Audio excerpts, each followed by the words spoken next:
जय श्री माता जी। अभी कुछ दिनों से कुछ बातें एक सहजी दूसरे सहजी तक बोलते रहते हैं, तो मेरे चित्त में एक बात आई कि श्री माता जी ने हम सभी को आत्म साक्षात्कार का बहुत बड़ा धन दिया है। और ये तो सभी जानते हैं कि श्री माता जी ने हमें क्यों चुना, हम सबको क्यों चुना श्री माता जी ने। क्योंकि जब एक बार देवी की असुरों से लड़ाई हुई थी, तो उनके गले की जो मोतियों का हार था वो टूट के बिखर गया था और वो पूरे ब्रह्मांड में गिरा था। श्री माता जी ने हम सभी को उन मोतियों की तरह पिरोकर फिर से अपने गले का हार बनाना चाहते हैं, और मोतियों के हार हम सभी सहजी हैं। तो अगर हम को श्री माता जी ने बहुत ही अमूल्य वरदान दिया है, तो उसके लिए हमें खुद को जैसा श्री माता जी चाहती हैं वैसा बनाना चाहिए। श्री माता जी के हजारों टिप्स हैं जिनमें श्री माता जी ने हमेशा अपनी अमृतवाणी से हम सबको सुधारने की कोशिश की है। लेकिन हम सभी आदिशक्ति की जो शब्द हैं सुनते तो हैं, बट इग्नोर करते रहते हैं और अपनी दिनचर्या को वैसे ही व्यतीत करते हैं जैसे आत्म साक्षात्कार से पहले रहते थे। जब श्री माता जी ने हमें चुना है तो हम विशेष लोग हैं, और श्री माता जी ने बोला है कि हमें 1000 हाथ चाहिए सहयोग के कार्य करने के लिए। श्री माता जी को 1000 सहजी चाहिए, 1000 हाथ चाहिए, लेकिन हम वो हाथ नहीं बन पा रहे हैं। इसके पीछे एक बहुत बड़ा कारण है कि हम एक सहजी से दूसरे सहजी की आलोचना करते हैं। जब कभी मिलते हैं तो या फ़ोन कॉल्स पे हमेशा एक दूसरे की हम बुराई करते हैं। शायद आपको ये नहीं पता कि हम सभी श्री माता जी के अंग प्रत्यंग हैं। अगर हम एक दूसरे की बुराई करते हैं तो हमारी जो देवी हैं श्री माता जी, उनको कष्ट होता है। और उन्होंने ये भी बोला है एक ऑडियो या वीडियो में कि आप लोग यहाँ एक दूसरे को गिराने के लिए नहीं आए सहज योगा में, उनको हमें सहज योगा में लाने का एकमात्र उद्देश्य था कि देवी के जो कार्य रुके हुए हैं पृथ्वी पर उनको पूरा करने के लिए श्री माता जी ने हमें सहयोगी बनाया है। लेकिन हम उनके रुके हुए कार्य को पूरा नहीं करते और चित्त में हमेशा एक सहजी से दूसरे सहजी की बुराई करते हैं, कमेंट करते हैं। इससे हमारे जो संग शक्ति है वो नष्ट हो रही है। जो सहजी की सामूहिकता है वो सेंटर पर या कहीं भी कलेक्टिविटी में कम होती जा रही है। अगर है भी तो उसमें वो पावर नहीं है, वो शक्ति नहीं है, वो प्रेम नहीं है जो श्री माता जी हम में देखना चाहते थे। क्योंकि हम यहाँ किसी को गिराने या उसकी टांग खींचने नहीं आए, हम केवल और केवल परमेश्वरी शक्ति का यंत्र बनने आए हैं। इस बात को आप लोग हमेशा याद रखें कि हम सभी केवल और केवल उस परमेश्वरी के यंत्र हैं, इंस्ट्रूमेंट हैं, जो केवल और केवल उनके सपनों का साकार करने आए हैं। इस सपनों के साकार की यात्रा में हमेशा एक दूसरे की साथ दीजिए, एक दूसरे की उस कार्य को सराहना कीजिए। क्योंकि जितने भी कार्य पृथ्वी पर श्री माता जी ने हमारे माध्यम से करने हैं वो उन्हीं को करने हैं, बस हमें केवल और केवल माध्यम बनना है। लेकिन अगर माध्यम इस तरह के होंगे जैसे आजकल सब सहजी हैं, तो परमात्मा भी अपना हाथ हटा लेते हैं। और जो अभी पृथ्वी पर हो रहा है संहार या बीमारियां, ये उन्हीं का है कि हम सभी सहजी सुधरे नहीं। आदिशक्ति के तमाम कार्यों के बावजूद भी हम सहजी सुधर नहीं पा रहे हैं और पृथ्वी का नाश होने वाला है, पृथ्वी नष्ट होने जा रही है। तो मैं सभी सहजी जो भी इस ऑडियो को सुनेंगे, ज़्यादा से ज़्यादा आप सहजियों तक इसको फैलाइए कि हम सहजी श्री माता जी के प्रेम के इंस्ट्रूमेंट हैं। किसी भी सहजी की बुराई जब करेंगे, आप समझ जाइए आप एक स्टेप पीछे चले गए, श्री माता जी के नज़रों में हम गिर गए। इसीलिए हमें और केवल श्री माता जी के सपनों को साकार करना है। इस लाइन को पकड़ के आप रोज़ ध्यान कीजिए और क्लियरेंस कीजिए। क्लियरेंस नहीं करते हम, बातें बहुत करते हैं, बट क्लियरेंस कोई सहजी नहीं करता। बहुत कम परसेंट में है जो, और चित्त को हम अपने ऊपर न रख के अभी सभी सहजी को हम देते हैं अपना जो फालतू चित्त है, उस फालतू चित्त को केवल और केवल श्री माता जी के श्री चरणों में रख के अपना उत्थान करें। और एकमात्र लक्ष्य हमारा होना चाहिए श्री माता जी के सपनों को साकार करने का। जय श्री माता जी। 3 महामंत्र। ओम त्वमेव साक्षात् श्री महालक्ष्मी महासरस्वती महाकाली त्रिगुणात्मिका कुंडलिनी साक्षात् श्री आदिशक्ति माताजी श्री निर्मला देव्यै नमो नमः। ॐ त्वमेव साक्षात् श्री कल्की साक्षात् श्री आदिशक्ति माताजी श्री निर्मला देव्यै नमो नमः। ॐ त्वमेव साक्षात् श्री कल्की साक्षात् श्री सहस्रार स्वामिनी मोक्षप्रदायिनी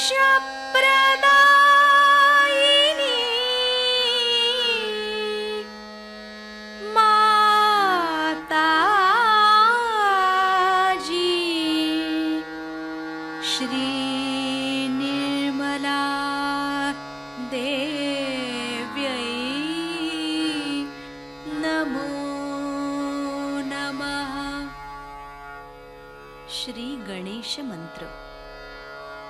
ओम त्वमेव साक्षात् श्री गणेश साक्षात् श्री आदिशक्ति माताजी श्री निर्मला देव्यै नमो नमः।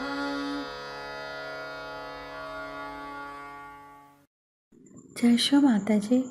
दोनों हाथ माँ के सामने, हृदय में श्री माता जी की छवि को स्थिर करते हुए, परम पूजनीय श्री माता जी हम सभी के हृदय को और पावन कीजिए। श्री माता जी की छवि को बीचों बीच हृदय में स्थिर करते हुए बार बार प्रार्थना, परम पूजनीय श्री माता जी हम सभी के हृदय को और पावन कीजिए।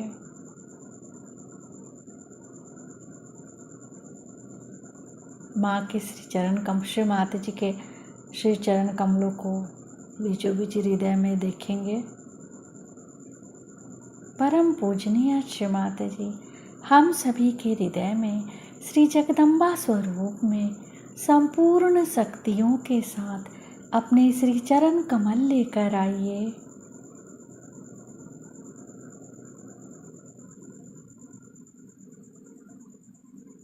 धीरे धीरे अपने संपूर्ण चित्त को दोनों हाथों की बीचों बीच हथेली, बीचों बीच हथेली को देखेंगे। श्री माता जी, हमें पूर्ण संतुलन दीजिए।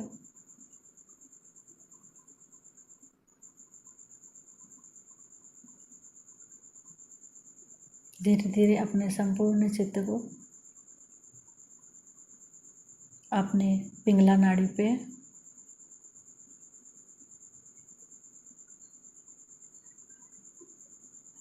नीचे से ऊपर पिंगला नाड़ी को देखेंगे।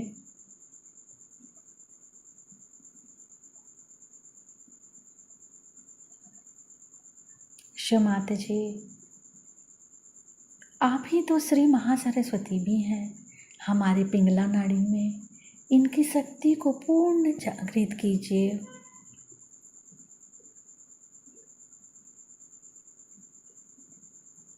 अपने दाएं हथेली को देखेंगे और पूरे पिंगला नाड़ी को नीचे से ऊपर।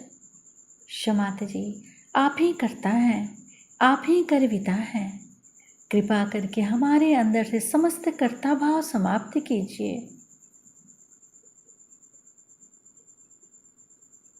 राइट स्वादिष्ठान पर चित्त रखेंगे।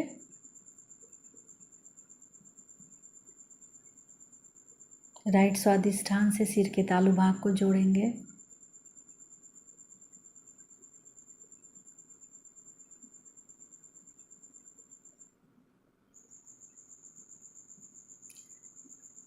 राइट नाभि को सिर के तालु भाग से जोड़ेंगे।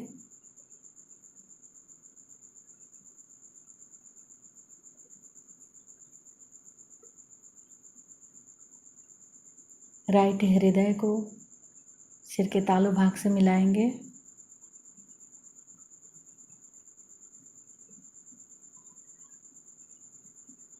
राइट विशुद्धि को सिर के तालु भाग से मिलाएंगे।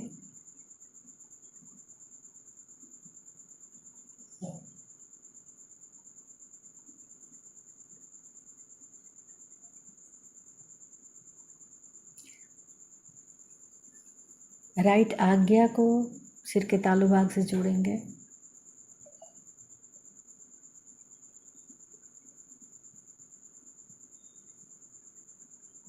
फिर से पूरी पिंगला नाड़ी को नीचे से ऊपर चित ले जाते हुए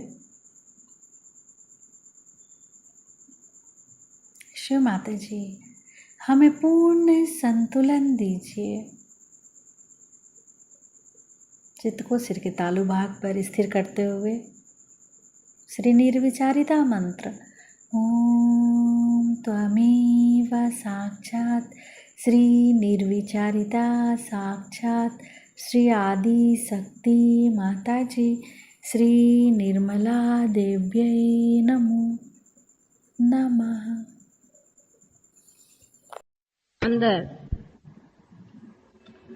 स्वयं चालित शक्ति जिसे कहते हैं, जिसे अंग्रेजी में ऑटोनॉमस नर्वस सिस्टम कहते हैं, वो सूक्ष्म तरह से अपने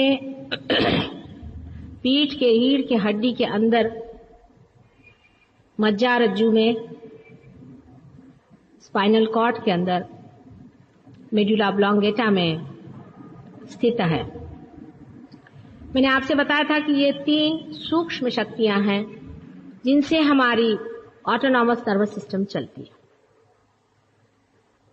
स्वयं चालित संस्था चलती है।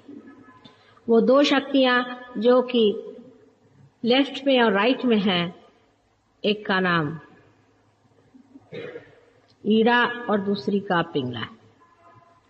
और जो बीच में है उसका नाम सुषुम्ना है। ये 3 नाड़ियां, और इन 3 नाड़ियों पे जो 3 शक्तियां हैं उनका नाम, जो लेफ्ट में है उसका महाकाली, जो राइट में है उसका महासरस्वती, और जो बीच में है उसका महालक्ष्मी। महाकाली शक्ति से हमारी स्थिति और लय होती है। महासरस्वती से हमारी शरीर धारणा तथा पूरा हमारा विचार का कार्य, आगे की जो कुछ तजवीज है, जो कुछ भी हम लोग प्लानिंग करते हैं, विचार करते हैं, कार्यान्वित होते हैं, जो कुछ हमारी सृजन शक्ति है, क्रिएटिव कैपेसिटीज हैं, वो सब उससे प्रदर्शित होती हैं, मैनिफेस्ट होती हैं। और जो बीच की शक्ति है, जिसे कि हम महालक्ष्मी की शक्ति कहते हैं, जिसको इस बंबई शहर में बहुत ज्यादा मानते हैं लोग, इस महालक्ष्मी की शक्ति से ही हमारा इवोल्यूशन होता है, उत्क्रांति होती है। आज अमीबा से जो आज मनुष्य की दशा में हम आए हैं, ये इसी शक्ति के कारण, इस शक्ति के कारण हम अपने अंदर धारणा करते हैं। धारणा माने सस्टेन करना। हर एक वस्तु मात्र में जो धारणाएं हैं, जैसे मैंने आपसे कल बताया था कि कार्बन में 4 वैलेंसीज हैं। हर एक वस्तु मात्र में जो उसकी प्रकृति है या उसकी जिसे कहते हैं प्रॉपर्टीज हैं, वो सारी इसी शक्ति के द्वारा आती है। और मनुष्य में भी जो धर्म धारणा होती है वो भी इसी कारण होती है। मनुष्य का भी अपना कुछ धर्म जरूर अवश्य है ही, नहीं तो वो मनुष्य क्यों कहलाएगा। उसके 10 धर्म हैं, जिसके बारे में आप साधारण तरह से ये कह सकते हैं कि बाइबल में जिसे 10 कमांडमेंट्स कहते हैं, वही वो 10 धर्म हैं।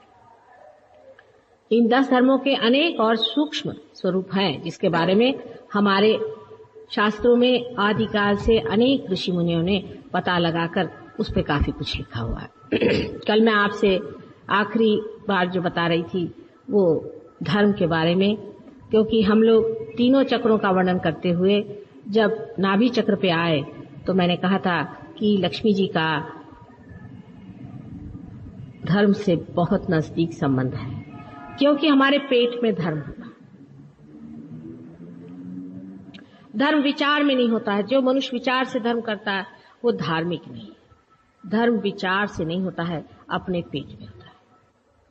जैसे एक साधारण आपसे मैं बात बताऊं कि अगर कोई वास्तविक धार्मिक आदमी हो, मैंने जिसे रियलाइज सोल कहना चाहिए, मैं धार्मिक उसे नहीं मानती जो बड़ा पट्टा वट्टा लगा के घूमते हैं, लेकिन अंदर से जो टूटा हुआ आदमी है, जो कि परमात्मा से एकाकार हो चुका है, जो असल मायने में योगी है, जो रियलाइज सोल है, वो आदमी अगर किसी ऐसे आदमी के घर में गया हो जिसने कि मर्डर किया है, लोगों को परेशान किया है, उस आदमी के घर में खाना खाते उसे उल्टी होने शुरू हो जाए, वो बर्दाश्त नहीं कर पाएगा।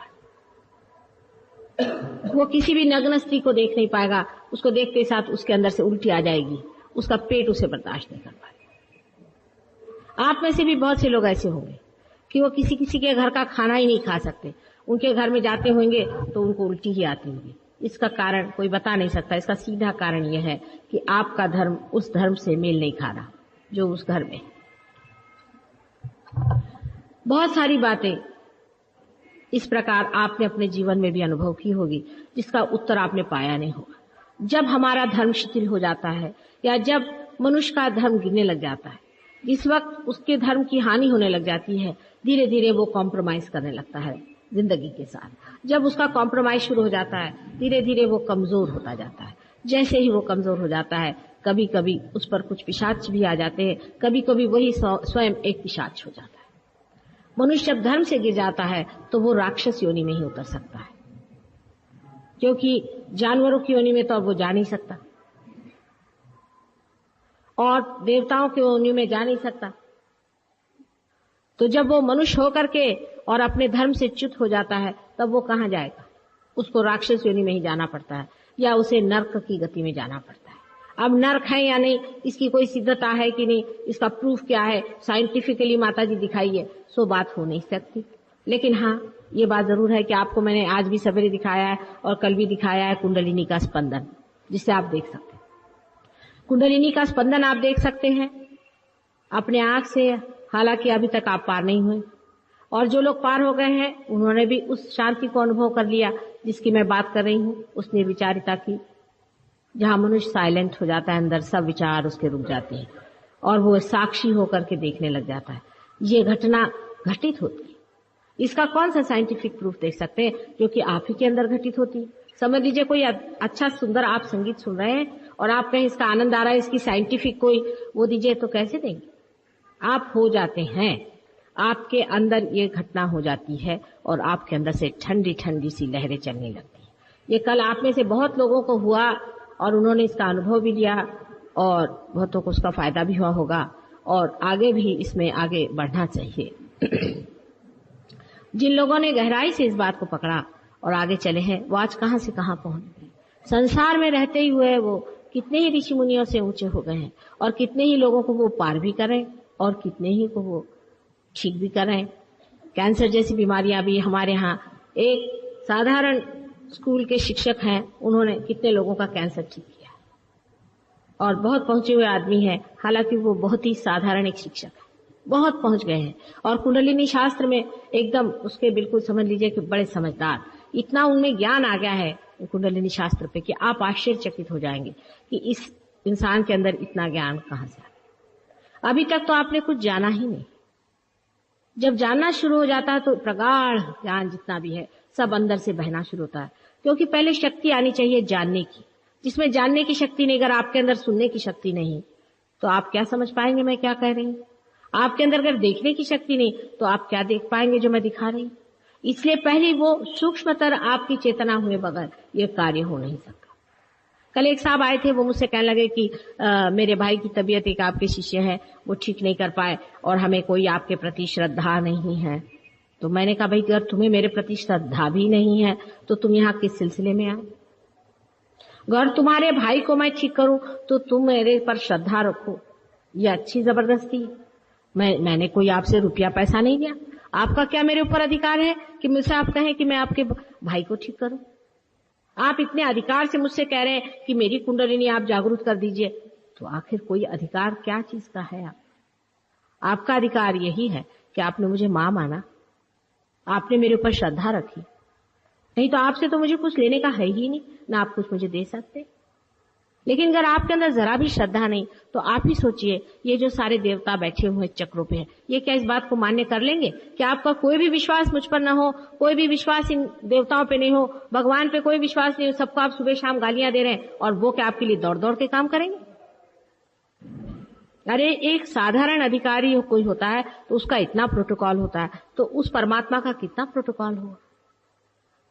हम लोग कितने अहंकारी हो गए हैं कि हम सोचते हैं हमारी कुंडलिनी जागृत हो जाए, हमारा ये हो जाए, हमारा वो हो जाए, और हमें बिल्कुल ही परमात्मा के प्रति श्रद्धा नहीं, हम बड़े लाट साहब हैं तो बैठे रहिए। ऐसे लोगों को जागृति होना बहुत कठिन है, मैं पहले ही बता दूं। जरूरी है कि आप श्रद्धा से आए। श्रद्धा किसानों में बहुत होती है। मैं राहुरी गई थी, मुझे आश्चर्य हुआ, हजारों आदमी आए थे, 5-5, 6-6 हजार के क्राउड्स में खड़ा अखड़ लोग पार हो रहे थे। तो कह रहे कैसे ये धरती माँ के पुत्र हैं, कितने जल्दी ये पार हैं। थोड़े बहुत पढ़े लिखे भी थे, कुछ रईस लोग भी थे, ऐसा नहीं था कि बिल्कुल ही अनपढ़ लोग थे, कुछ अनपढ़ भी थे, लेकिन सब लोग पार बहुत जल्दी होते थे। तो मैंने उनसे पूछा क्या बात है? कहले माँ हमें तुम्हारे पर बड़ी श्रद्धा हो गई। तो हमने कहा क्यों श्रद्धा हुई? कहले हमको है ही, हम खेती वाले लोग हैं, हम बगैर श्रद्धा के खेती कैसे करें? खेती तो हो ही नहीं सकती बगैर श्रद्धा के। सही बात है, श्रद्धा के बगैर खेती नहीं हो सकती। मनुष्य जब सोचता है कि जमीन किस तरह से एक बीज है, उसको उगाती है, अपने आप उसमें से इतने फल देती है और कुछ नहीं चाहती कि हम उसे दें, उसको देख करके मनुष्य जरूर आश्चर्यचकित होता है और देखता है कि कितना बड़ा मिराकल है, कितना बड़ा आश्चर्य है। और हम लोग यहाँ पर बाजार में जाके खरीदते हैं तो हमें we take it for granted, हमको लगता ही नहीं है कि ये कोई विशेष बात हो, ये कोई मिराकल। परमात्मा के प्रति श्रद्धा होना एक सहज बात है, अत्यंत सहज है, क्योंकि जो कुछ भी हमें मिला है, सोचिए आज हम अमीबा से भी इंसान हुए हैं तो अपने बूते पर नहीं हुए हैं। परमात्मा ने ही अनेक बार संसार में अवतार लेकर के, उन्होंने 10 अवतार संसार में लिए थे और उन 10 अवतारों में से उन्होंने हर अवतार में अत्यंत मेहनत करके और आप लोगों को आज इस दशा में लाके छोड़ा। ये बात सही ये है या नहीं, इसको तो हम बाद में साक्षात कराएंगे। हमने आपसे कल ही कहा था कि एज अ साइंटिस्ट आप अपनी सिर्फ बुद्धि खुली रखें, उसके बाद हर एक चीज का साक्षात आपको हम करा सकते हैं। ऐसे परम शक्तिमान परमात्मा के सामने हमको नतमस्तक होकर ही आना चाहिए। जो मनुष्य अपने को परमात्मा से भी ऊंचा समझता है वो बैठा रहे, पर एक माने में है मनुष्य को परमात्मा ने अपने से ऊंचा बनाया, ये बात सही है। एक माने में जहां परमात्मा भी हार जाता है और हम भी हार जाते हैं, वो है कि आपको परमात्मा ने स्वतंत्रता दी है। आपको अपनी उत्क्रांति इवोल्यूशन मनुष्यता के लेवल पे आने पर, इस प्लेन पर आने पर स्वतंत्रता से ही ढूंढनी पड़ेगी। आप पे जबरदस्ती हम नहीं कर सकते कि हम चाहे कि आपको मंत्र मुग्ध कर दें, कि आपको हम बेहोश कर दें, कि आपको ट्रांस में डाल दें, आपको बेवकूफ बना लें। इस तरह से नहीं हो सकता। पूरे होश, पूरी अवेयरनेस में आपको इसका चयन करना होगा, इसका डिसीजन लेना पड़ेगा, इसको मान्य करना पड़ेगा कि हाँ मैं परमात्मा के रास्ते पे चलने वाला हूं, मुझे परमात्मा की शक्ति जाननी है, तभी होगा। इस माने में आप सबसे ही ऊंचे। प्राणी मात्र में ये प्रश्न नहीं रहता है, ये प्रश्न मनुष्य का है और मनुष्य के सामने परमात्मा इसीलिए झुक गया कि उसका इवोल्यूशन, उसकी उत्क्रांति इस दशा में आने पर स्वतंत्रता के बगैर हो ही नहीं सकती। क्योंकि अगर आपको हमें राजा बनाना है तो आपको अपनी स्वतंत्रता में ही हम राजा बना सकते हैं। अगर आप स्वयं परतंत्र हैं और आप अगर हमारी वजह से कोई कार्य कर रहे हैं तो हम आपको कैसे राजा बनाएंगे। ये सबसे बड़ा लिबरेशन है, सबसे बड़ी मुक्ति है। और सबसे बड़ी मुक्ति के लिए पहले मनुष्य की बुद्धि थोड़ी बहुत स्वतंत्र होनी चाहिए, उसका डिसीजन स्वतंत्रता से होना चाहिए। हर एक आदमी को पूर्ण स्वतंत्रता से इस बात को स्वीकार करना चाहिए कि हाँ हम इसको चाहते हैं। पूर्ण श्रद्धा का मतलब ही अत्यंत स्वतंत्रता है। कल हमने आपसे 3 चक्रों के बारे में बताया था। आज बहुत से लोग नए आए हुए हैं और उनमें से मैंने बताया था कि मूलाधार का चक्र सबसे नीचे में है, जिसमें श्री गणेश की शक्ति जो कि इटर्नल चाइल्डहुड है वो है।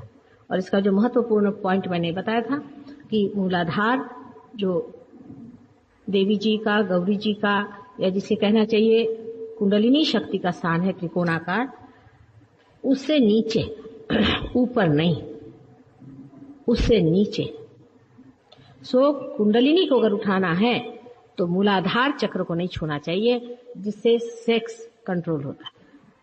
मूलाधार चक्र का संबंध सेक्स से है, क्योंकि श्री गणेश एक छोटे से बालक हैं और उन्हें छोटे बालकों का इस मामले में कुछ मालूम नहीं होता, वो अबोध होते हैं, उनमें इनोसेंस होता है। कुंडलिनी जागरण में या इवोल्यूशन में मनुष्य के कोई भी सेक्स का हाथ नहीं है, वो पहले ही से सब्लिमेटेड है।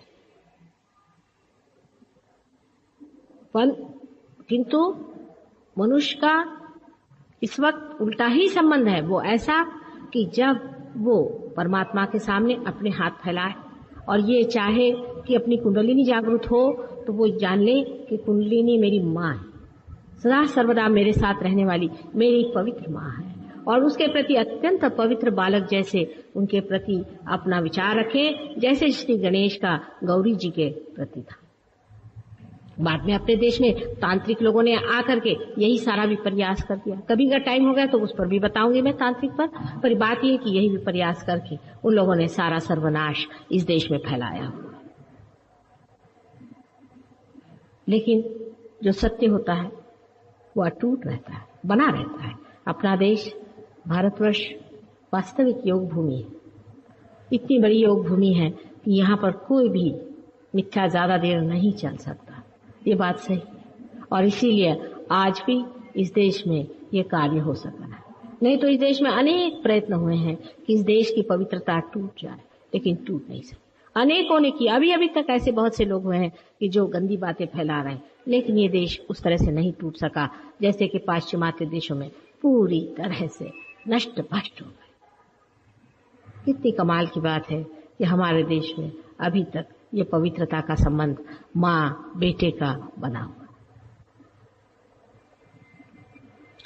दूसरा चक्र हमारा जो है, मैंने आपसे स्वाधिष्ठान चक्र बताया था, जिससे कि हम सारे क्रिएटिव वर्क करते हैं और जिसकी शक्ति जो है सरस्वती है। तीसरा चक्र मैंने लक्ष्मी जी और नारायण मैंने विष्णु जी का बताया था। इस चक्र के चारों तरफ जो जगह बनी हुई है, इस जगह में ब्रह्मा जी ने सारी सृष्टि बनाई हुई है और ये जो सृष्टि बनाई हुई है, इस सृष्टि को आज की इस दशा में भवसागर कहते हैं। उसकी अनेक दशाएं हैं, स्टेजेस हैं। इस दशा में उसे भवसागर कहते हैं। इसीलिए हम कहते हैं कि भवसागर से तराओ, भवसागर से बचाओ, भवसागर है जो हो गया सो सागर, बना हुआ सागर। इस सागर में, इस संसार में जो हम आए हुए हैं, आज जो संसार में हम रह रहे हैं, इसी को भवसागर कहना चाहिए। और युग में आज कलयुग है, ये भी बात सही है। आज कलयुग है, अत्यंत घोर तरह का कलयुग है और साथ ही साथ सतयुग भी शुरू हो गया। कलयुग चल रहा है, उसी के साथ साथ सतयुग भी शुरू हो गया। इस भवसागर में हमारे अंदर एक बड़ी महान शक्ति बार बार अवतरित हुई है। ये विराट का चित्र है और विराट का ये भवसागर है। इस शक्ति का नाम है गुरु संपदा। आदि गुरु दत्तात्रेय, इन्होंने इस संसार में अनेक बार जन्म लिया। आदिनाथ, जिसको कि जैन लोग मानते हैं, उन्हीं का अवतरण है। उसके बाद दत्तात्रेय जी भी उन्हीं का अवतरण है। राजा जनक उन्हीं का अवतरण है। जिसे हम नानक और नानकी कहते हैं, वो भी जनक और जानकी ही है। और मोहम्मद साहब भी इन्हीं का अवतरण है और उनकी लड़की जो फातिमा थी, वो भी जानकी थी। उसके जो दो लड़के थे, वही लव और कुश थे। वही आगे जा करके संसार में आने के बाद अनेक बार उनके जन्म होते हैं। वो पहले लव और कुश थे, लव और कुश के बाद वो महावीर और बुद्ध, इन दोनों के रूप में जन्म लेकर इस संसार में आए। और उसके बाद उन्होंने फातिमा के दो लड़के, जिनको हसैन और हुसैन कहते थे, उनके रूप में जन्म लिया। ये बात सत्य है या नहीं, इसको आप फिर से कुंडलिनी पे साक्षात करें। जैसे कि एक मुसलमान डॉक्टर जो कि ईरान में रहते हैं, लंदन में मेरे पास आए और मुझसे कहने लगे कि मुझे बहुत बुरी तरह का कैंसर हो गया है माँ, और मैं इसे कैसे ठीक करूं। मैंने कहा, तुम तो मुसलमान हो और तुम्हारा विश्वास कोई भी और गुरुओं पे तो हो नहीं सकता सिवाय मोहम्मद साहब के। तो उनका हाँ। मैंने कहा, फिर मैं तुम्हारा कैंसर नहीं ठीक कर सकता। कहने लगे, क्यों? मैंने कहा, ये तो इम्बैलेंस से होता है, हमेशा कैंसर इम्बैलेंस से होता है। तुम्हारे अंदर इतनी जोर से घनीभूत ये भावना बैठी हुई है कि मोहम्मद साहब ही एक अवतरण हो गए और क्या उनके अनेक नहीं हो सकते। हालांकि मोहम्मद साहब ने 1000 बार कहा है कि मेरे जैसे और अनेक आएंगे। उन्होंने अनेक बार कहा है, लेकिन मुसलमान इस बात को मानने के लिए तैयार नहीं कि उनके जैसे अनेक आए हैं और आएंगे। तुझसे कहा, उन्होंने कहा तो है, लेकिन हमने किसी को देखा नहीं। मैंने कहा, अच्छा, अगर तुम दत्तात्रेय जी का मंत्र जपो तो हम तुम्हें ठीक कर सके। जब पहले तो बहुत नाराज हो गए वो मुसलमान साहब, वो चले गए गुस्से होकर मेरे साथ। उसके बाद पर कैंसर की बीमारी होती ऐसी है कि क्या करें। फिर आए दौड़े दौड़े कि अच्छा माता जी, जो भी कहो मैं करने को तैयार। अब उनकी तबीयत ठीक है, क्योंकि खुद दत्तात्रेय इस बात को नहीं गवार कर सकते कि आप मुझे इतने हिस्सों में क्यों बांट रहे हैं। मनुष्य चाहता है इस तरह से अपने को बांट, परमात्मा अपने को बांटना नहीं चाहता है। चाहता है कि मैं मुसलमान, मैं हिंदू हूं। परमात्मा के लिए घिनौनी बात, अजीब सी चीज है कि कोई कहे कि मैं नाक हूं, मैं आंख हूं, मैं कान। इसी तरह से बेवकूफी की बात करना। परमात्मा ने सारी सृष्टि में मनुष्य को बनाया है, वो कोई उसको अलग अलग साँचे में ढलने के लिए नहीं। एक ही वृक्ष पर अनेक फूल खिले हुए हैं। उन फूलों को लेकर के, उनको तोड़ करके, उनको मार करके आप लोग आपस में झगड़े कर रहे हैं कि ये धर्म अलग है, वो धर्म अलग है। अभी कल ही एक साहब आए थे, उनका किस हिसाब से बताऊं, दिल्ली से। उनको भी बहुत तकलीफ है, वो पार हो गए, लेकिन कहने लगे कि मेरा तो ये वॉइड, जिसे हम वॉइड कहते हैं भवसागर को, वो पकड़ा हुआ। मैंने कहा कि पूछा उनसे, बहुत पूछा। मैंने कहा ये है क्या आपका, वो है क्या? कहने नहीं। मैंने कहा आप क्या जनसंगी हैं? कहने हाँ, मैं मन से तो बड़ा जनसंगी हूँ। मैंने कहा इसीलिए हो रहा है। अब मोहम्मद साहब को बैठ के नमाज पढ़ो, थोड़ी देर मुसलमान हो जाओ। कहने माता जी क्या करें आप? मैंने कहा होके देखो, थोड़े दिन तुम मुसलमान होके देखो, और देखते ही साथ बसा का है, डिस्टर्ब करो, मुसलमान होकर के देखो, और तब तुम्हारे समझ में आएगा कि तुम ठीक हो जाओगे। मैंने कहा अच्छा तुम मोहम्मद साहब का नाम लो थोड़ी देर। वैसे ही लेते साथ उसके अंदर से वाइब्रेशन शुरू हो जाते हैं। जो बात मैं कह रही अगर झूठ हो तो आप वाइब्रेशंस पे जान सकते हैं, फौरन आपके वाइब्रेशंस बता देंगे सत्य क्या है, झूठ क्या है। एब्सोल्यूट जो चीज है, अभी तक आपको पता ही नहीं, माँ कह रही ये सच्चा है कि वो कह रहे वो सच्चा है, तुम हर एक चीज का देख लो, इसका प्रत्यक्ष सामने। आप लोग बिल्कुल कंप्यूटर जैसे हैं, सिर्फ आपके कंप्यूटर को अभी मेल्स में लगाने की जरूरत है। जैसे आप मेल्स में लग जाएंगे आपको फौरन पता हो जाएगा कौन सी चीज सच्ची, कौन सी चीज झूठी। मैंने कुछ गुरुओं के बारे में कहा भाई ये गुरु ठीक नहीं, तो साहब बहुत गुस्से हो गए। मैंने कहा अच्छा भाई तुम पार हो जाओ फिर देखना। उसके बाद अब उनका ये हाल है कि वो जो गुरु का कोई नाम लेता तो कहते हे भगवान किसका नाम लिया, भागते हैं वहां। जो सच्चा और झूठा है उसको पहचानना ही चाहिए। क्या मुझे ये नहीं कहना चाहिए कि जो सच्चा है वो सच्चा है, जो झूठा है वो झूठा है? आप अगर कबीरदास को पढ़े, उन्होंने तो पूरे अपने कबीरदास की जितनी सुक्तियां सब में ऐसा निकाला कि ये चोले वाले और ऊपर से झगड़े लगाने वाले और ये करने वाले और ये जो साधु पैसे लेते हैं और ये जो ढकोसलेबाजे हैं और ये जो तांत्रिक है, सबको उन्होंने एक एक को ऐसा लताड़ के रखा है। जो खेचरी करते हैं दुनिया भर की, सबको खूब ठीक ठीक करके रखा है। लेकिन कबीरदास को कौन पढ़ेगा? हिंदी भाषी लोगों में से कबीरदास किसी ने नहीं पढ़ा होगा, मैं आपसे बता दूं। मनोहर कहानियां, फिर वो एमए इन हिंदी होंगे तो भी वो मनोहर कहानियां ही पढ़ते रहे। ये मनुष्य की वृत्ति है। आज हिंदुस्तान की मनुष्य की वृत्ति बहुत उथली हो गई। कबीरदास को पढ़िए तो रोंगटी खड़े जा रहे। अकेले आदमी ने जुलाहा के लेवल पे होते हुए ऐसे लताड़ के रखा है सबको, लैशिंग जिसको कहते हैं। एक एक आदमी की पोल पट्टियां निकाल निकाल कर उसने रखा है, जो जादू मंत्र दिखाते हैं, जादू टोने दिखाते हैं। नानक को देखिए, नानक ने चैप्टर्स आफ्टर चैप्टर्स लिखे ढोंगी लोगों पर, ये पैसे बनाने वालों पर, ये चमत्कार दिखाने वालों पर, सब पे चैप्टर्स आफ्टर चैप्टर्स लिखे। उसको काहे को कहीं जाने को? इन्हीं लोगों को पढ़ो। मराठी लोगों ने तुकाराम को इतना पढ़ा होगा, पर किसी को ये नहीं मालूम कि उन्होंने इस पर कितना लिख मारा।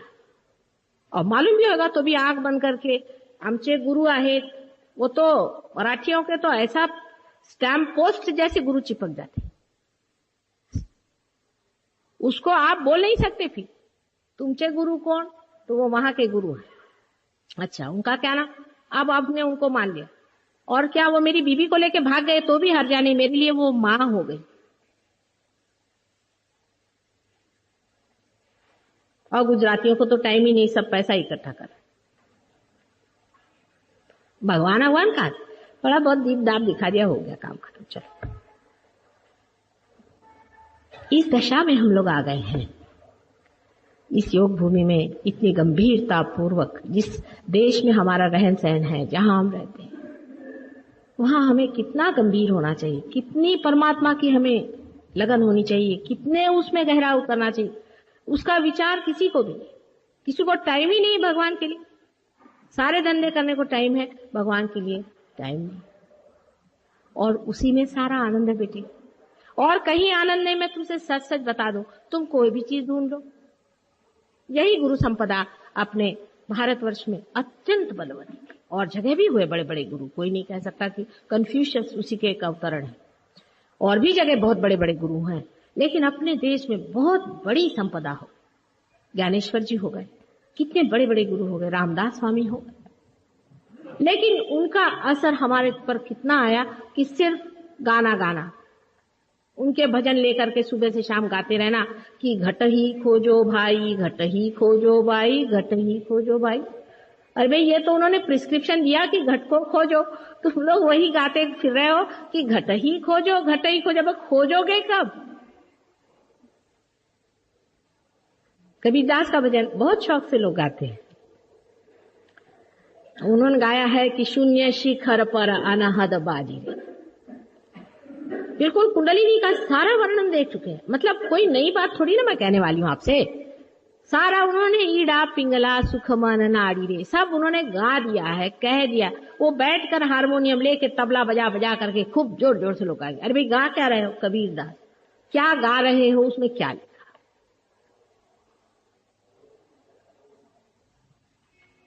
माने ये भी एक मनोरंजन का साधन हो गया है। भजन मंडली का मतलब है लगे हैं अपने पागल जैसे। अरे गा क्या रहे हो, कर क्या रहे हो, सोच क्या रहे हो, कुछ सम्यकता नहीं उसमें। इसलिए अपने यहाँ की गुरु संपदा जो है उसको बड़े गहराई से जानने की जरूरत है। अभी सिख लोगों का बताऊं आपको, लंदन में सिख लोगों ने बड़ा भारी अपोजिशन कर दिया, क्योंकि उनको अपने सर में वो घमेला बांधना पड़ता है, क्योंकि वो अब गिरेंगे कहीं तो सर फूटेगा ना, अगर उससे जा रहे हैं बाइक से, मोटर बाइक से, तो एक घमेला पहनना पड़ता है। तो उन्होंने कहा हमारे धर्म में मना है। कहाँ लिखा है पूछे उनसे। अब अंग्रेजों ने बेचारे ने तो पढ़ा नहीं, उनका इनका धर्म अजीब है, जब इनका सर फूटेगा ये घमेला क्यों नहीं पहन सकते। और बड़ा भारी पार्लियामेंट तक सवाल पहुंचा है, पार्लियामेंट तक। और एक चीज जिसे बिल्कुल पूरी तरह से मोहम्मद साहब ने भी और गुरु नानक ने मना किया कि कोई भी तरह का नशा, कोई भी तरह का शराब, सिगरेट, कोई भी तरह का नशा मना है। उसमें सबसे नंबर 1 है, अंग्रेज भी उनके आगे हार गए। अगर कोई उधर से शराब पी करके सरदार जी आ रहे होंगे और इधर से कोई अंग्रेज आ रहा हो तो अंग्रेज भागेगा। जब तक वो लोग कहते सरदार जी लोग यहाँ रहेंगे, हमारे स्कॉच विस्की कभी भी खत्म नहीं होता, उसका व्यापार चलता रहे। ये तो हम लोगों ने वहां नाम कमाए हुए, और इनका नाम है नानक के खास, और पार्लियामेंट तक पूछे कि घमेला चाहिए। ये गुरु संपदा की हालत कर दी, जो कि इतनी महान शक्ति परमात्मा ने हमारे अंदर अवतरित की थी, उसका ये हाल हम लोगों ने कर दिया है कि अलग अलग ग्रुप्स बना करके और हर एक अलग चीज बना करके, और हम इसको कह रहे हैं कि हाँ यही हमारा धर्म है। और मुसलमान जितनी शराब पीते हैं उसके मामले में तो कहना ही क्या, उनसे ज्यादा तो कोई शराब का शौकीन ही नहीं होता। इतना ही नहीं, उन्होंने कविता भी लिख रखी, काफी कवि, एक से एक कवि हो गए इस शराब पिशाच की वो इतनी स्तुति करें। राक्षस है बिल्कुल शराब, फर्मेंटेड शराब जो होती है इसमें राक्षस आते हैं, मनुष्य को राक्षस कर देती है। आप लोगों को शायद ये बात पसंद नहीं आएगी, लेकिन मैं आपसे बता रही हूं कि शराब मनुष्य ने बनाया हुआ एक एटम बॉम्ब है अंदर में। इतनी मूर्खता की चीज है, पता नहीं कैसे कहां दिमाग में कब आ गया इनके, और इन्होंने शराब बनानी शुरू कर दी। और अभी मुझसे एक साहब बताने आए थे कि देवता भी सोमरस पीते थे, तो मैंने कहा तभी तो उनका फॉल हुआ था। और ये कहां से उन्होंने एक शास्त्र निकाल के लाए कि देवता सोमरस पीते थे। मैंने कहा तब तुम थे वहां देखने के लिए, लेकिन तुम मत पियो, तुम अगर पियोगे तो पिशाच हो जाओगे। और जो पीते हैं उनको देख करके भी फिर पीने लग जाते हैं। इसके लिए कोई प्रोहिबिशन की पॉलिसी लाने की जरूरत नहीं, अपने मन से ही सोचिए, विचार करो कितनी गंदी चीज है। गुरु संपदा में सबसे बड़ी चीज मनाई है नशे की। हर गुरु जो भी संसार में आया उसे नशा को एकदम मना किया, क्योंकि बाकी अवतारों में इसका विचार नहीं हुआ था, इसलिए इन्होंने गुरु संपदा है उन्होंने किया, बिल्कुल मना था। और ईसाई लोग ये कहेंगे कि ईसा मसीह ने मना नहीं किया है उन्होंने, लेकिन उनके जमाने में जो मोसेस नाम के हो गए थे, उन्होंने साफ साफ लिखा है कि कोई सी भी नशे की चीज नहीं पीनी चाहिए, क्योंकि वो जो थे वो गुरु संपदा वाले थे। उन्होंने इस बात को साफ किया हुआ। लेकिन ये जो ईसा मसीह के बड़े भारी कहते हैं कि हम ईसा मसीह के बड़े भारी फॉलोअर्स हैं, इन्होंने तो जितना उनका अपमान किया है संसार में कोई कर ही नहीं सकता, क्योंकि जिसने पूरा जीवन ब्रह्मचर्य से बिताया है। उनके ये शिष्य लोग हैं, जरा देखिए इनकी शक्लें, आपको तो पता ही नहीं किस गर्त में फंसे हुए हैं। अपने को ईसा मसीह के ये लोग चेले कहते, उनके पक्के दुश्मन, उनका अपमान करने वाले ये लोग। ऐसे ही हम हिंदू, हम लोग कुछ कम नहीं। धर्म विचार जब भी हम करेंगे गुरु संपदा के साथ ही संबंधित होता है। एक चीज बताई गई है हमारे अंदर कि हर मनुष्य के अंदर एक ही आत्मा की ज्योत होती है, वही परमात्मा का दर्शन है और हर आदमी का पुनर्जन्म हो सकता है। फिर हम ऐसा कैसे कह सकते हैं कि कोई मनुष्य जाति से ही ब्राह्मण होता है? और उसमें कहते हैं कि गीता में लिखा है। तो आप उनसे ये सवाल जाके पूछें कि गीता किसने लिखी? व्यास ने। व्यास किसके लड़के थे? पराशर मुनि के लड़के जरूर थे, लेकिन उनकी मां एक धीवरनी थी और वो भी इलिजिटिमेट। सबको मालूम है वो कोई ब्राह्मण के लड़के नहीं थे, विवाहित भी नहीं हुए थे उनके पिता माता, और उनके लड़के पैदा हुए थे व्यास। क्या वो लिख सकते हैं कि जन्म से ही वो ब्राह्मण होना चाहिए? ये आरोप। वाल्मीकि कौन थे? आप जानते हैं सब लोग। फिर इस तरह का अट्टहास करना कि कोई मनुष्य जन्म से ही ब्राह्मण हो सकता है, ये बहुत ही गलत बात है। अपने सारे ही मार्ग तोड़ने का ये बड़ा गंदा तरीका लोगों ने बना लिया। ब्राह्मण का मतलब होता है जो ब्रह्म को जानता है, द्विज, जिसका दूसरे बार जन्म हुआ। जो रियलाइज नहीं हुआ वो ब्राह्मण हो ही नहीं सकता है। हमारे यहां तो ब्राह्मण आप घर में खाना बनाने के लिए रख लो, हो गए। ब्राह्मण घर में खाना बनाता है, हम पवित्र आदमी हैं, हमने घर में ब्राह्मण रखा है खाना बनाने के लिए, पूजा करने के लिए ब्राह्मण रख लिए।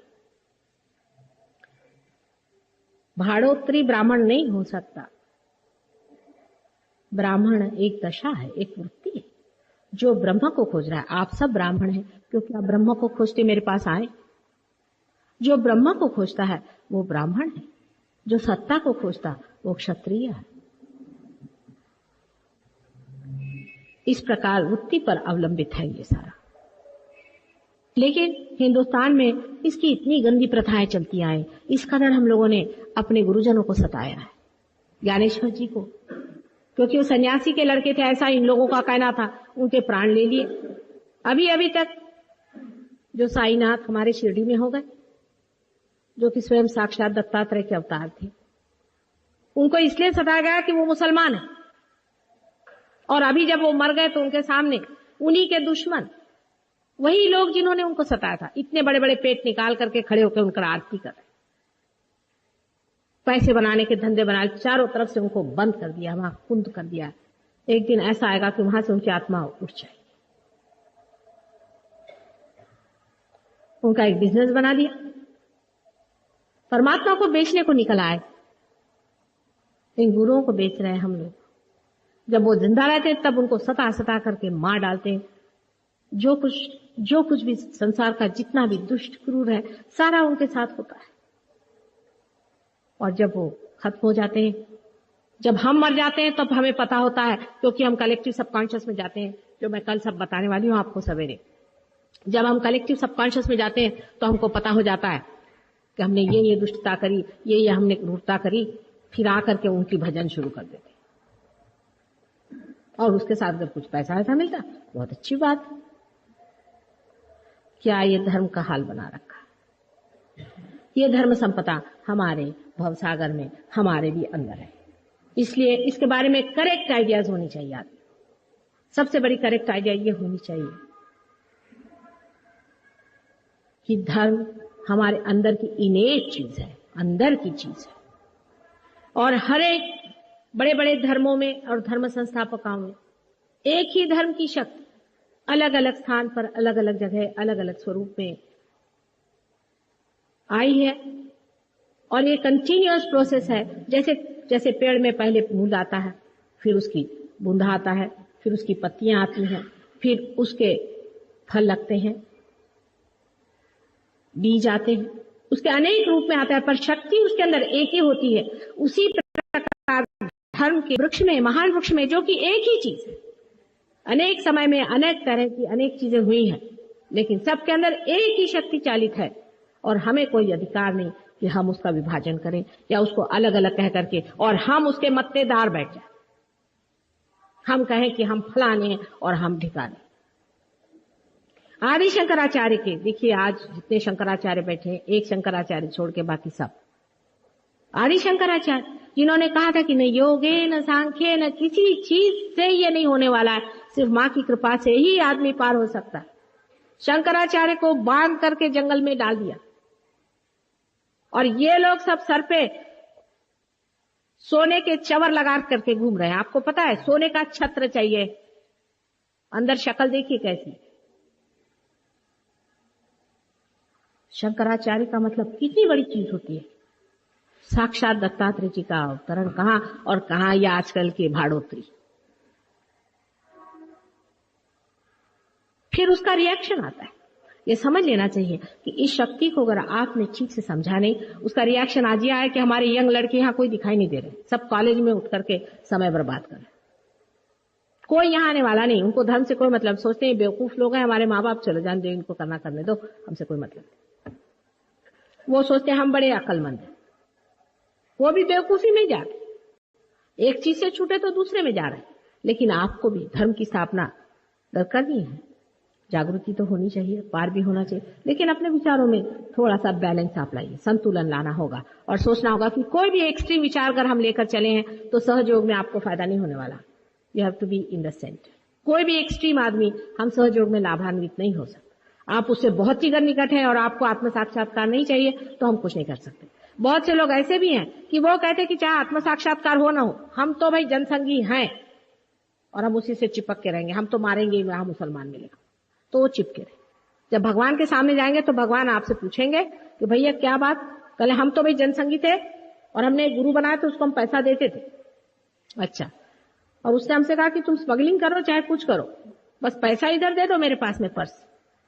तो मैं उसको पैसा देता था, फिर स्मगलिंग में पकड़ा गया और अब मर गया हूं, अब तुम्हारे सामने आ गया। तो भगवान बोलेंगे अब जाओ नरक की गति। वहीं उनके गुरु भी बैठे होंगे और ये भी बैठ जाएंगे। गुरु लोग कभी नहीं बोलेंगे आप ऐसा नहीं करो वैसा नहीं करो, ना ना ना ना ना ना ना, वो तो ऐसा बोलेंगे तो उनकी तो सारे कि ये चली गई। ये तो माँ ही बोल सकती है कि बेटे ये नहीं करने का, ये करना मना, गलत बात। वो क्यों बोलने चले? उनको तो आपसे पर्स से मतलब है, पर्स यहां रखो और आराम से बैठो। हमको गुरु मानते हो ना, भजो हमको और पर्स इधर में दो, काम खत्म।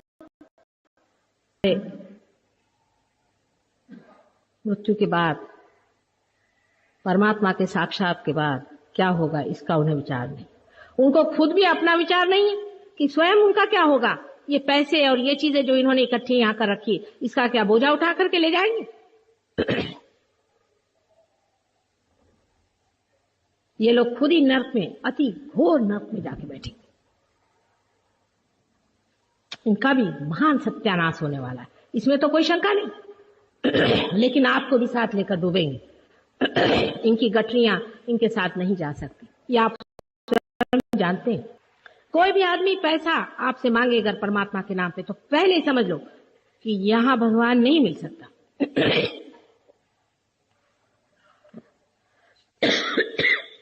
ये बात दूसरी कि समझ लीजिए आज भारतीय विद्या भवन बनाना है, ठीक है, भारतीय विद्या भवन का भगवान से कोई संबंध नहीं है। इसको भवन बनाना है, इसके लिए पैसा इकट्ठा करो, बनाओ, हो गया। इसका भगवान से कोई संबंध नहीं हो सकता। कोई कहे कि भगवान के लिए दो, भगवान के लिए क्या दे सकते हैं आप? क्या है आपके पास? क्या दे सकते हैं? सभी कुछ जब उसका है, उसे कुछ भी देने लायक नहीं। हम क्या दे सकते हैं सिवाय अपना हृदय उसको दे दें, अपनी श्रद्धा उसे दे दें, और देने का कुछ नहीं। और जो आपसे आज ही एक साहब मुझे कह रहे थे कि माता जी आप कुछ फीस लगाओ, आप तो एक पैसा नहीं लेते हैं, इसी से लोगों को इसकी कीमत नहीं रह जाती। मैंने कहा वाह क्या कहने आप। मैंने कहा ये बताओ तुम अपने माँ के प्यार को कितने रुपए में बेचोगे, कीमत लगाओ। आज ऐसी बात कही सो कही, फिर कभी नहीं कहना। ये सब चीज कोई सोच ही नहीं सकता, क्योंकि हर एक चीज हम पैसे के मामले में सोचते हैं। वो बालाजी के उसमें है, वो सर पे कुछ लगाते हैं, उसकी लगा रहे बोली, इसके चवर घुमाने के उसकी बोली लग रही। सब जो है शेयर मार्केट हो गया। तुम लोग अपने माँ के प्यार को भी बेचने निकले हो क्या? अपने धर्म की कल्पनाएं कितनी कितनी घृणित हो गई, जरा सोचो, जरा सोच लो। क्या हम लोग बिल्कुल प्यार नाम की चीज जानते ही नहीं? क्या हम लोगों की माएँ नहीं थी? क्या हमने संसार में प्यार ही नहीं देखा है? क्या इतने हम लोग जड़ हो गए हैं कि इसे समझ नहीं सकते? ये सब विचार हमारे सामने हमारे गुरुओं ने रखे और हमें बताया, सिखाया, इतना सफर किया विचारों ने। उससे ऊपर जो चक्र है वो सारे ही गुरु हमारे अंदर स्थित है। वो सारे ही गुरु हमारे ही अंदर रहते हैं और हमारा मार्गदर्शन करते हैं। अगर हमने अपना रास्ता गलत कर दिया, माने सहयोग में मैं किसी से नहीं कहती कि तुम भाई शराब मत पियो, सिगरेट मत पियो, किसी से नहीं कहती। जब आप पार हो जाते हैं आप खुद ही छोड़ देते हैं। 90% लोग खुद ही छोड़ देते हैं, कोई आदत ही नहीं रह जाती। कारण यह है कि जब आप अपना ही मजा उठाने लग जाते हैं तो आपको टाइम कहाँ कि कोई और चीज का मजा उठाए। आप बोर होना ही भूल जाते हैं। आनंद इतना आने लग जाता है हृदय का कि आप इस चीज को भूल ही जाते हैं। इसलिए मैं किसी से कहती नहीं हूं, लेकिन यह घटित हो जाता है, ऑटोमेटिक हो जाता है। उसके बाद आप ऊपर देखेंगे कि जो चक्र है जिसे कि हृदय चक्र कहते हैं, इस हृदय चक्र में जगदम्बा का स्थान है। आप जानते हैं जगदम्बा जी शिव की पत्नी शिवा हैं। शिव हृदय पे वास करते हैं। हमारे सबके हृदय पर शिव जी का वास है और हृदय के अंदर आत्मा की ज्योत है जो परमात्मा का प्रतिबिंब है। यह है या नहीं है यह आप बाद में देखिएगा, है।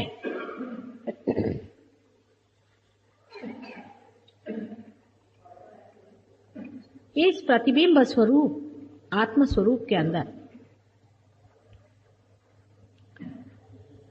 एक प्रकाश ज्योति सी है जो हृदय में रह करके आपके पूरे कार्य को देखती है, आपको पूरा वॉच करती रहती है। वो कहीं इन्वॉल्व नहीं होती, साक्षी होती है, देखती रहती है।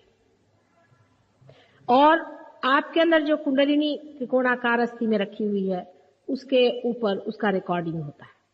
वो जो कुछ देखती है, वो आत्मज्योत जो कुछ आपका कार्य जानती है, देखती है, वो हर कार्य को जानती है। आप उससे कुछ नहीं छिपा सकते। वो साक्षी है, देखती जाती है, रिपोर्टर जैसे। और वो सारा इस कुंडलिनी पर उसका प्रकाश पड़ता जाता है और कुंडलिनी जानती जाती है। उसका एक त्रिकोण सा बना हुआ है। हृदय से यहाँ पर माथे के ऊपर सदाशिव जी का पीठ है, वहां से कुंडलिनी को इंफॉर्मेशन जाता है। और जैसे कोई टेप रिकॉर्डर होता है, इस तरह से कुंडलिनी सारा नोट करती जाती है। बहुत से लोग कभी कभी मैं उनसे कुछ बात पूछती तो बहुत आश्चर्य से, माता जी आपको कैसे मालूम? तो मैं कुंडलिनी से जो जानती हूँ, तुम्हारा सारा टेप ही बजा सकती हूँ। तुम्हारा टेप बजा लिया, खत्म। और जो चाहिए वो टेप खींचना भी नहीं पड़ता, सब सामने आ जाता है। सारा कुंडलिनी में जमा रहता है और ये आत्मा की ज्योत अकेली तना जलती रहती। जब कुंडलिनी जागृति होती है, जब कुंडलिनी उठ करके और ब्रह्मरंध्र को छेदती है, तो सदाशिव जी का पीठ जो सर के ऊपर में यहाँ पर है, सदा सर्वदा आपके ऊपर वो रहता है। इसी के कारण आप में सत असत विवेक बुद्धि होती है, कॉन्शियस उसी की वजह से रहता है। और तब जब वो वहां जाकर के छू जाती है, तो जैसे गैस में एक छोटी सी लाइट जलती रहती है और उसमें जब गैस का फोर्स आकर के मिल जाता है तो सारा वो प्रज्वलित हो जाता है। उसी प्रकार आपकी सारी चेतना में ही उसका आभास आ जाता है, उसकी चेतना आ जाती है। ये जो हाथ में जो बाद में वाइब्रेशंस आपके आते हैं, ये उसी की चेतना का असर है। और उसी के बाद मनुष्य साक्षी स्वरूप हो जाता है। ये घटना घटित होनी पड़ती है, ये कोई भाषण से नहीं होने वाली। अभी जब मैं भाषण आपको दे रही हूं, अभी वाइब्रेशंस मेरे चल रहे हैं और आ रहे हैं और आपके अंदर उसकी घटना जो भी है हो रही।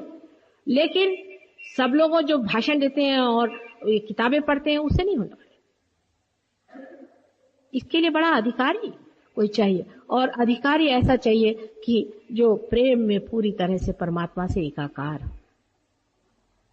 अधिकारी का मतलब तो स्पेक्टेकुलर कोई होना चाहिए कि 7 मंजिल पे बैठा हो, सब लोग उसके नीचे जाके पांव छुए। उन्होंने आया गर्दन एक ने मारी गुरुजी के सर पे, फिर दूसरा है उसने गर्दन मारी, वहां 25 रुपए रखो, किसी ने 500 रुपए रखे और वो 4 पंख लगा करके वहां बैठे हुए हैं, 2 सींग लगा करके।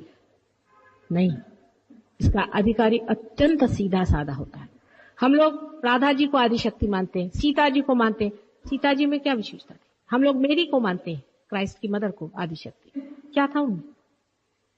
बहुत सर्व साधारण माताएं थी, बहुत सर्वसाधारण, लेकिन अंदर से शक्तिशाली थी। उनकी शक्ति को जानने के लिए लोगों को रियलाइज होना पड़ता था, नहीं तो लोग नहीं जानते। सीता जी के समय में तो इस कदर लोगों में सेंसिटिविटी थी, इतने सेंसिटिव लोग थे। आज वैसी बात नहीं दिखाई देती। मैं भी सातारा गई थी, तब मुझे लगा कि वो सेंसिटिविटी के लोग यहाँ हैं, लेकिन और तो कहीं मैंने ऐसे देखे नहीं कि एकदम मानो जैसे उन्होंने जान ही लिया ये चीज क्या है। इतने सेंसिटिव लोग थे, फट से पार हो गए। उनके राजा की मदर ही इतनी सेंसिटिव थी कि मुझे बड़ा आश्चर्य लगा। मैंने कहा सातारा जैसे छोटी जगह में शिवाजी के शायद वहां के पुण्य प्रताप से ऐसा हो, लेकिन लोग इतने सेंसिटिव थे कि जैसे कि बिल्कुल पूरी तरह से तैयार थे, दीप और चट से जल गए, खटाखट, बहुत ही सुंदर। इस तरह के लोग जब होते हैं तो ये कार्य हो जाता है। सेंसिटिविटी जरूर होनी चाहिए इस चीज के लिए कि आदमी सेंसिटिव हो। नहीं हो तो हम मेहनत करते हैं और किया है। अब ऊपर के चक्रों में से जो मैंने जगदम्बा का चक्र बताया है, आप जानते हैं कि जगदम्बा जी ने अनेक बार अवतार लेकर के भवसागर में आकर के और सब भक्त वत्सल लोगों की रक्षा की है। उन्हीं में से आप लोग भी आज कलयुग में आप उसी को खोज रहे हैं। आप भी उन्हीं में से आए हुए। आप पे भी कोई संपदा हुए बगैर आप यहाँ आने वाले नहीं और आप पार होने वाले नहीं। अगर आप ये जान लें कि ये आप ही का चेक है जो मैं कैश कर रही हूँ, आप ही की वहां पर सब जमा रकम जो है उसको मैं दे रही हूँ, मेरा अपना कुछ नहीं, मैं बीच में बैठी हूँ। मीडिएटर जैसा होता है, मैं बीच में बैठी हूँ, आपका है आप ले लीजिए, लेकिन इतना ही है कि मैं अनधिकार नहीं दे सकती। अधिकारी जो होगा उसे दूंगी और जो कुछ भी मुझसे बन पड़ेगा, जितना भी मेरे प्यार से उसमें शक्ति से मैं डाल सकूंगी करूंगी। होता है, अनेकों को हुआ, हजारों को हो गया है और आपको भी होना चाहिए। अब उससे ऊपर उसके साइड में जो चक्र है उसको आप कह सकते हैं कि वो श्री राम और सीता का चक्र है, क्योंकि जब एवोल्यूशन में 10 उनके अवतरण हुए थे तो उसमें से एक अवतरण श्री राम और सीता का हुआ था। और श्री राम का अवतरण इसलिए हुआ था कि संसार में ये बताया जाए कि आदर्श राजा कैसे होना चाहिए। अब इस पर बहुत ज्यादा मैं बता नहीं सकती हूँ कि टाइम कम है। और उसके ऊपर का जो चक्र जिसको कि हम आज्ञा चक्र कहते हैं, जो ऑप्टिक थैलेमस जहां पर कि हमारे 2 आंखों की जो नर्व्स है मिलती हैं, उस जगह सेंटर में एक सेंटर है जिसे कि पिट्यूटरी और पीनियल ग्लैंड्स दोनों कंट्रोल होती है, जिसे ईगो और सुपर ईगो मनुष्य का जो सर में बना हुआ है वो कंट्रोल होता है। और इसके अलावा ये जो चक्र है इसके बीच जहां पर आप यहां पर देखें, एक तो ये आज्ञा चक्र है और यहां बीचों बीच यहां पर श्री कृष्ण का चक्र है। ये श्री कृष्ण का चक्र है क्योंकि ये चक्र ये बताता है कि मनुष्य ने जब अपनी गर्दन उठा ली तब उसने आंख परमात्मा की तरफ उठाई है। जब तक वो पृथ्वी की तरफ उसकी गर्दन थी तब तक विराट या परमात्मा की ओर उसकी दृष्टि नहीं थी। जब उसने अपनी गर्दन ऊपर को उठा ली, जब वो जानवर से मनुष्य हो गया, जब उसने गर्दन उठा ली, तब यहाँ कंठ में श्री कृष्ण का वास है। और श्री कृष्ण की शक्ति राधा जी है। आप जानते हैं राधा, रा माने शक्ति और धा माने धारने वाली। और इस शक्ति के कारण ही आप साक्षी स्वरूप होते हैं। अब ये काफी अंदर की बातें हैं और सिर्फ मैं अभी आपको चक्र और उसके अधिष्ठित देवताओं के नाम बता रही हूँ। उससे आगे इससे क्या होता है, उसकी बारीकी क्या है, उसमें सटलनेस क्या है, उसका और क्या है, बहुत कुछ है बताने का। हमारे यहाँ कुछ ऐसे लोग हैं जो इसमें निष्णात हो गए।